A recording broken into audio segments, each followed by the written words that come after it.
ये मूवी देखोगे तो कुछ ऐसा हो जाएगा कि सिद्धांत मल्होत्रा की खूबसूरती में लड़कियां खो जाएंगी और लड़के खो जाएंगे जानवी कपूर की खूबसूरती में। मैं बात कर रहा हूं फिल्म परम सुंदरी के बारे में। 2 घंटे 15 मिनट की ये मूवी आपके लिए क्या लेकर आ रही है, आइए जानते हैं। सिद्धांत मल्होत्रा, जानवी कपूर और संजय कपूर स्टारर ये लव स्टोरी दिखाती है आपको कहानी एक ऐसे लड़के की जो करोड़पति बाप का बेटा होता है लेकिन किसी काम का नहीं होता, बाप से हमेशा ताने सुनता है। तो एक दिन फैसला करता है कि अपने बाप को साबित करके दिखा देगा कि वो भी बिजनेस करना जानता है, और ये बिजनेस वो करना चाहता है ऑनलाइन, यानी कि एक ऐप के जरिए, एक डेटिंग ऐप में। वो ये साबित करना चाहता है कि अकेले रहने वाले लोगों को अपना सच्चा प्यार आज के वक्त में भी मिल सकता है, और वो भी एक डेटिंग ऐप के सहारे। तो बाप संजय कपूर ये बात मानने को तैयार नहीं होता, बेटे को ललकारता है और शर्त लगाता है कि अगर उसने 1 महीने में ये कुछ ऐसा काम नहीं कर दिखाया जिससे ये साबित हो जाए कि लड़का लड़की मिल सकते हैं इस ऐप के जरिए, तो फिर उसे अपने सपने, अपने इरादे छोड़कर अपनी बाप के साथ बिजनेस में हाथ बटाना होगा। इसी चक्कर में परम यानी कि सिद्धांत मल्होत्रा निकल जाता है साउथ की तरफ, जहां पे उसकी मुलाकात होती है सुंदरी से यानी कि जानवी कपूर से। उसके साथ हो जाता है परम को पहली नजर वाला प्यार, जो कि बॉलीवुड का बहुत बड़ा क्लीशे है। प्यार का एहसास होने के बावजूद भी उसे ये मालूम होता है कि उसका यहाँ आने का मकसद क्या है, तो वो अपने मकसद में जुट जाता है,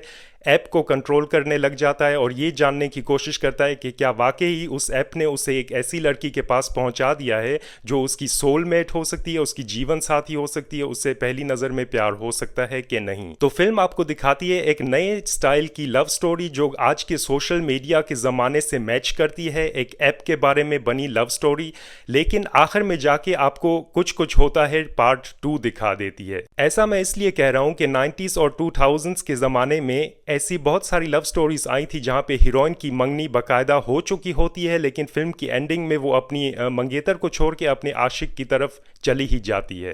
तो ये कुछ नया नहीं है, इसलिए मैं परम सुंदरी को क्रिटिसाइज करना चाहूँगा कि एक लव स्टोरी तो दिखाई जो कि नई लग रही थी 2 घंटे तक, लेकिन आखिर में फिर से कुछ ऐसा हो गया जो कुछ कुछ होता है या फिर परदेश की याद दिला देता है। प्यार तो होना ही था, हालांकि जानवी कपूर को इस फिल्म में सिर्फ एक मोहरा बनाया जाता है। मैं सच बताऊं तो ऑप्शन था जानवी कपूर को देखने का या तो सिद्धांत मल्होत्रा को देखने का, लेकिन मैं इस मूवी को देखने गया सिर्फ और सिर्फ संजय कपूर की वजह से, क्योंकि उनकी मूवीज मैंने 90s में और 2000s में बहुत एंजॉय की थी। बात करूं अगर ज़मीर मूवी की या तो फिर मोहब्बत, राजा इंद्र कुमार की मूवी जो कि बहुत बड़ी ब्लॉकबस्टर भी हो गई थी, तो उनमें मुझे संजय कपूर का काम हमेशा सराहना करने लायक लगा था। तो मैं बहुत ही क्यूरियस था कि वो इस फिल्म में बाप का रोल किस तरह से निभाते हैं, और मुझे ये कहना पड़ेगा कि आज 60 साल की उम्र में पहुंचकर भी वो ऐसे डायलॉग डिलीवर कर रहे थे जैसे कि आज भी मानो 40 साल के हों। लेकिन उनके रोल से ज़्यादा एक्सपेक्टेशन मत रखना, क्योंकि ज़्यादा से ज़्यादा उनका रोल है 20, 25 या शायद 30 मिनट का, क्योंकि एक कैमियो टाइप रोल उन्होंने निभाया है। सिद्धांत मल्होत्रा की काफ़ी मूवीज आ चुकी हैं, लेकिन उनका ऐसा कोई क्रेज़ आज तक मेरी नज़र में नहीं बन पाया कि ऐसा लगे कि कोई स्टार आ गया है। मुझे तो इस मूवी में भी वो ऐसे लग रहे थे जैसे कि कोई न्यू कमर हो। जानवी कपूर के बारे में तो क्या ही कहूँ, श्रीदेवी की बेटी हैं, लेकिन श्रीदेवी जैसे वाइब्स नहीं आ रहे थे मूवी में। ऐसा लग रहा था डायलॉग डिलीवरी के वक्त के वो कोशिश कर रही हैं परफेक्शन के साथ डायलॉग डिलीवर करने के, लेकिन मेरे हिसाब से नहीं हो पा रहा था।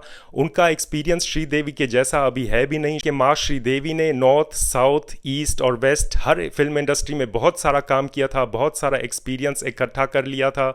वो तो अभी जानवी कपूर के पास हो भी नहीं सकता, लेकिन फिर भी ऐसा नहीं लग रहा था कि अपने माँ के नक्शे कदम पर वो निकली हो। एक डायलॉग उन्होंने बहुत अच्छा डिलीवर किया जो मुझे बहुत पसंद आया, वो सीन वहां पे जानवी कपूर ये समझाती हैं कि साउथ साउथ नहीं होता, यानी कि रजनीकांत, अल्लू अर्जुन और नाग अर्जुन अलग अलग इंडस्ट्री के लोग हैं। तो मलयालम गानों को तमिल गानों से मत मिलाओ और तमिल गानों को तेलुगु में मिक्स मत करो। जहां पे बाकी सारे पैरामीटर इस फिल्म के ठीक ठाक से हैं, ओके हैं, वहां पे मुझे लगता है कि इस फिल्म का असली विनर जो है वो है इस फिल्म का म्यूजिक, यानी कि बैकग्राउंड स्कोर बहुत कमाल का था।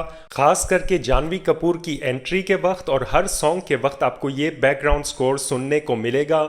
मुझे याद आ रही थी ता थई तथा थई स्टाइल की। तो इस मूवी को मैं दूंगा 5 में से सिर्फ 2 स्टार्स, क्योंकि एक स्टार मैं दूंगा संजय कपूर की वजह से और दूसरा स्टार सिद्धांत मल्होत्रा और जानवी कपूर की केमिस्ट्री की वजह से, क्योंकि केमिस्ट्री अच्छी लग रही थी। ऐसा लग रहे थे कि हीरो हीरोइन अच्छा मैच कर रहे हैं और फिल्म की स्टोरी लाइन अच्छी थी और आखिर में थोड़ी ख़राब हो गई, जैसा कि मैंने पहले समझाया, तो इसलिए 2 स्टार्स मेरी तरफ से। मेरी ये फिल्म देखने की 2 ही वजह थी। पहली तो जैसा मैंने बताया संजय कपूर, और दूसरी वजह ये थी कि मेरे पास एक सिनेमा फ्लैट रेट है, इसकी वजह से मुझे लगता है कि जो मूवी मुझे देखने को मिले मुझे देख लेनी चाहिए। अगर मैं उसके बारे में रिव्यू बनाऊं तो सोने पे सुहागा, नहीं तो देख कर भूल जाता हूं।